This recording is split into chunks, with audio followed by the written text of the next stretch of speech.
Что делать, если вы сели медитировать, а вам начали мешать мухи или комары? Этот вопрос задают многие, не только новички, но и профессионалы. Давайте я расскажу в этом видео, бороться с этим, не бороться, принимать, отпускать и так далее. Первое что, давайте определимся. То, что, вот, допустим, на своем опыте, мы когда с женой жили в Санкт-Петербурге, я выходил на балкон, садился медитировать, сижу, медитирую, и тут появляется муха. Казалось бы, в городе мы жили на 17 этаже, откуда муха? Ну, муха была реально. И она меня отвлекала, мешала мне, я на нее напрягался, открывал глаза, ее пытался выгнать. Потом были комары тоже ниоткуда, непонятно, как они на 17 этаже оказались. А представьте то, что вы можете медитировать вообще на природе. Ну, допустим, конкретный пример. Вот я сегодня и каждый день мы живем на Бали, и я медитирую на природе. Я медитирую на крыльце, где очень много мух, комаров, гусениц, муравьев, кто тут жил, это знает. И как же на это все реагировать? Что же делать? Они же реально отвлекают нас. Они нам мешают медитировать. Вот давайте разберемся. Первое что? То, что муха, либо комар. Какое у нас сразу же представление? Допустим, про муху возьмем. Когда вы сидите медитируете, прилетела муха, вы чувствуете, что эта муха села, и что ваш мозг сразу же начинает анализировать, думать. Он сразу же думает: так, эта муха 5 минут назад была где-то в дерьме, сидела на дерьме, тут прилетела ко мне, и теперь на меня села. Я же чистый, я же хочу просветиться, хочу открыть третий глаз и так далее, я медитирую, а тут какая-то грязная муха мне мешает, я не могу сконцентрироваться. Либо, допустим, вы медитируете, а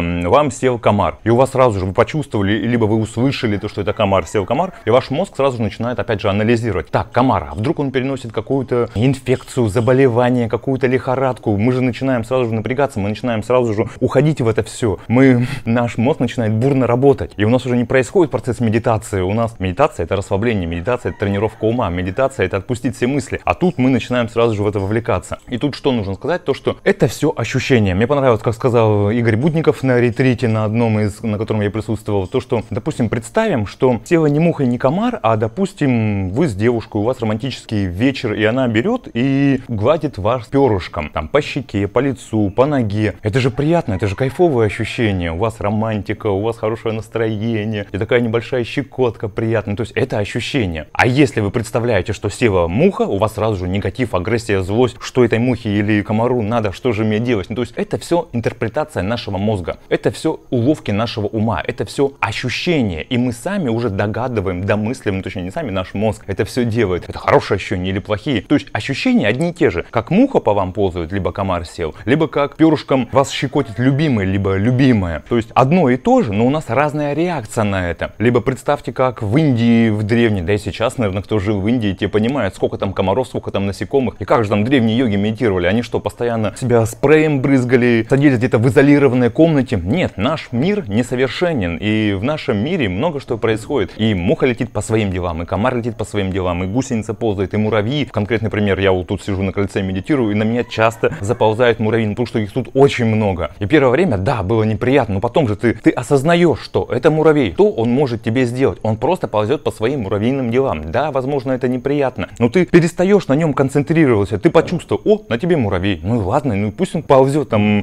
куда ему угодно. Он тебе ничего не сделает. То же самое, как с мухой. Муха вас не убьет. Муха, там, я не знаю, не сделает вам что-то плохого. Вы от этого не умрете. То же самое и комар. Он там, даже если он выпьет кровь, он присосался, выпил кровь, он улетел. Много раз такое в жизни у каждого бывало, когда вы там, не знаю, увидели комара, его убили, и все, появилась кровь. Ну, как кстати, это жизнь, тут ничего такого нету, и ничего смертельного в этом нет. В общем, про что я говорю? То, что когда мы медитируем, если нам что-то мешает, мухи, комары, муравьи, да все что угодно, лай собаки, это всего лишь наши ощущения. И вовлекаться, и каждый раз пытаться убрать этих мух, убрать насекомых, это не процесс медитации, это какая-то борьба получается. А медитация — это расслабление, это совершенно другое. Это я говорю к тому, то, что когда вы будете медитировать, и если у вас появилась муха, комар или какие-то там насекомые вас начинают одолевать, отпустите это, примите это, поиграйте до этого, представьте все там негативные события, негативные сценарии. Мозгу на самом деле нашему не важно, мы это в реальной жизни проживаем, либо мы это визуализируем. Что может сделать муха, которая села на вас? Что может сделать комар? Что может сделать там муравей? Да ничего он не может сделать, это просто ощущение, это просто факт, и это нужно принять и бороться с этим, и отгонять, и каждые 5 минут там, не знаю,